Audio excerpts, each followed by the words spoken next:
Assalomu alaykum. Xabarlar.uz kanali o'z ishini boshladi. Agar kanalda birinchi bo'lsangiz, like bosib, obuna bo'lishni unutmang. Bugun dasturimizda tezkor xabar: Marshal Do'stum Afg'onistonda.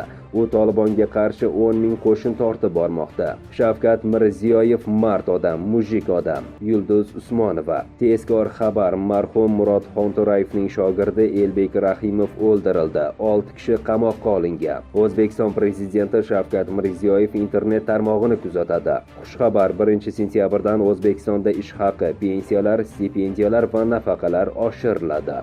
Farg'onadagi oilalarning biri 6 nafar chin yetim bolani farzandlikka oldi. Jizzaxda erkak rashk sabab mahalladoshini 7 marta pichoqlab o'ldirdi. Tezkor xabar: Marshal Do'stum Afg'onistonda. U Tolibonga qarshi 10 ming qo'shin tortib bormoqda. Afg'onistonning sobiq vitse-prezidenti Amrulla Solih kuchlari Tolibonga qarshi hujumga o'tib, Kobul shimolidagi Farg'ona viloyatining Chorikor tumanini qaytarib oldi. Bu haqda RIA Novosti xabar qildi.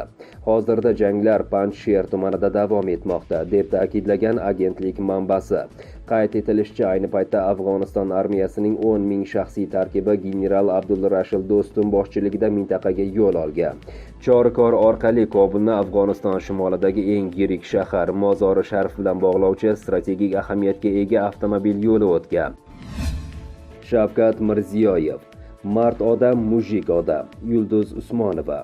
O'zbekiston va Qoraqalpog'iston Respublikasi xalq artisti Yulduz Usmonova amaldagi prezident Shavkat Mirziyoyevni mujik odam deya ta'riflab, Karimov davrida uning albom taqdimotini o'tkazishga katta yordam bergani, uni himoya qilgani va bu oqimga qarshi bo'lganligini aytdi. Zapretdaligimda sekin kelib albomni prezentatsiya qilgim keldi. E'lon berganmiz, odamlarni taklif qilganmiz, lekin ruxsat yo'q deb turishibdi. Endi nima bo'ladi deb yig'layapman. Tasavvur qiling, tayyorgarlik qilingan mehnatingni yo'q qilishyapti. Meni esa muxlislarim kutmoqda. Shavkat Mirziyoyev biz uchun aytmayapti-ku, xalq uchun aytyapti. Eshitginglar kelmasa eshitmanglar dedi. Men uchun isyon qildi, sizlarga yolg'on, Xudoga chin. Shu odam uchib ketishi mumkin edi. Oqimga qarshi borgandek bo'lib qolardi. Meni shuncha ezilganimni ko'rganmi, eshitganmi, o'zlari ham ezilgandir. U paytda ishlash ham oson bo'lmagan. Bir pasda masalasini hal qilib qo'yishardi. Chiqsa chiqarib beringlar, san'atkorni xor qilmanglar dedilar, deb ta'kidladi Yulduz Usmonova. Yulduz Usmonova ilk bor 5-dekabr kuni O'zbekiston Liberal Demokratik partiyasi tomonidan o'tkazilgan g'alaba tadbirida ko'rinish berdi. U katta sahnaga 7-dekabr kuni Konstitutsiya qabul qilingani munosabati bilan o'tkazilgan konsertdagi chiqishi orqali qaytdi. Usmonova zapretdan chiqishida Mirziyoyevning hissasi katta ekanini alohida e'tirof etdi. Men sizlarga aytsam, Shavkat Miromonovich Mirziyoyev mard odam, mujik odam, kallasini kundaga qo'yib chiqarganlar, deb ta'kidladi Yulduz Usmonova. O'zbekiston prezidenti Shavkat Mirziyoyev internet tarmog'ini kuzatadi. Shaxsan men imkon qadar ommaviy axborot vositalari va ijtimoiy tarmoqlarda yoritilayotgan yangiliklar, ulardagi hozirgi fikrlar, jamoatchilik e'tiborini tortadigan voqealar bilan tanishishga harakat qilaman. Bir so'z bilan aytganda, zamonaviy axborot texnologiyalari shunchalik rivojlangan zamonda haqiqiy hayotdan butunlay ajralib chiqish mumkin emas, deb ta'kidladi Mirziyoyev. Qashqadaryoda MMA jangchisi Elbek Rahimov o'ldirildi. 6 kishi qamoqqa olingan.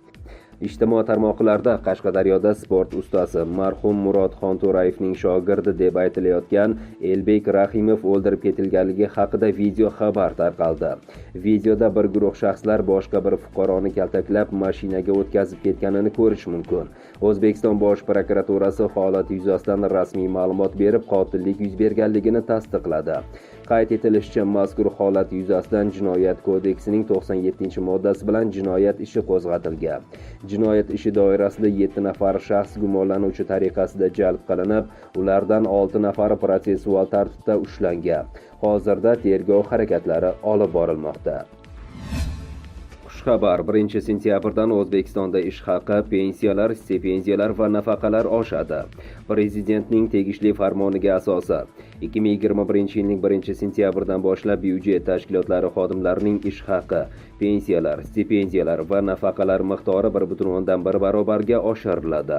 2021 yilning 1-sentyabridan boshlab O'zbekiston hududida mehnatga haq to'lashning eng kam miqdori oyiga 822 ming so'm, bazaviy hisoblash miqdori oyiga 270 ming so'm, pensiyani hisoblashning bazaviy miqdori oyiga 289 ming so'm, yoshga doir eng kam pensiyalar oyiga 565 ming so'm, bolalikdan nogironligi bo'lgan shaxslarga beriladigan nafaqa oyiga 622 ming so'm, zarur ish stajiga ega bo'lmagan keksa yoshdagi va mehnatga layoqatsiz fuqarolarga beriladigan nafaqa oyiga 440 ming so'm, ish staji to'liq bo'lmagan chog'dagi pensiyalarning eng kam miqdori qo'shimcha to'lovni hisobga olgan holda oyiga 440 ming so'm, belgilangan yoshga doir eng kam pensiya miqdoridan 623 ming so'mgacha pensiya oluvchilarning yoshiga doir va nogironligi bo'yicha pensiyalari miqdori oyiga 623 ming so'm.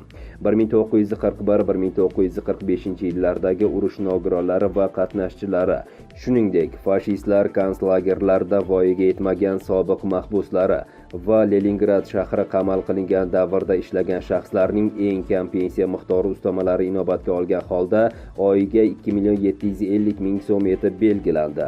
Boquvchisini yo'qotganlik pensiyasi oluvchilarning bir nafar mehnatga qobiliyatsiz oila a'zosi uchun pensiyaning eng kam miqdori oyiga 440 ming so'm etib belgilandi va keyingi har bir mehnatga qobiliyatsiz oila a'zosi uchun amaldagi tartibga muvofiq pensiya to'lanadi. Boquvchisini yo'qotganlik nafaqasi oluvchilarning bir nafar mehnatga qobiliyatsiz oila a'zosi uchun nafaqa miqdori oyiga 440 ming so'm va keyingi har bir mehnatga qobiliyatsiz oila a'zosi uchun 165 ming so'mdan qo'shilishi belgilandi. Farg'onadagi oilalarning biri 6 nafar chin yetim bolani farzandlikka oldi. Farg'ona tumanidagi oilalarning biri 6 nafar chin yetim bolani farzandlikka oldi. Bu haqda Bugun.uzning muxbiri xabar qildi.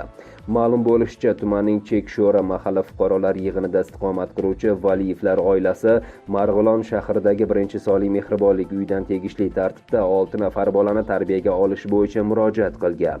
Oila 3 yildan beri farzand asrab olish uchun tegishli idoralarga murojaat qilib, natija ololmagan. Shundan so'ng ular muammo bo'yicha Milliy gvardiyaning viloyat boshqarmasi boshlig'iga murojaat qilgan. Ta'kidlanishicha, ular 6 nafar chin yetim bolani farzandlikka olgan. Qayd etilishicha, bolalar uyda tarbiyalanayotganlarning barcha imtiyozlari saqlanib qoladi. Ular voyaga yetgach, davlat tomonidan belgilangan tartibda uy-joy bilan ta'minlanadi.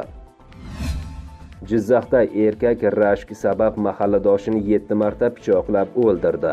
Jizzax viloyatining Sharof Rashidov tumanida 2 fuqaro qasddan sodir etilgan qotillik qurboni bo'ldi. Bu haqda viloyat Ichki ishlar boshqarmasi matbuot xizmati ma'lum qildi. Ma'lum bo'lishicha, joriy yil 10-avgust kuni tumanda 2 shaxs bir-biri bilan janjallashib qolgan. Oqibatda biri ikkinchisini pichoqlab qo'ygan. Jabrlanuvchi olgan jarohatlari tufayli voqea joyida vafot etgan. Shuningdek, ushbu tumanda vaqtinchalik ro'yxatda turuvchi erkak xotini sabab haydovchi bo'lib ishlaydigan mahalladoshini 7 marta pichoqlagan. Jabrlanuvchi voqea joyida vafot etgan. Mazkur holatlar yuzasidan viloyat prokuraturasi tomonidan jinoyat ishi qo'zg'atilib, tergov harakatlari olib borilmoqda.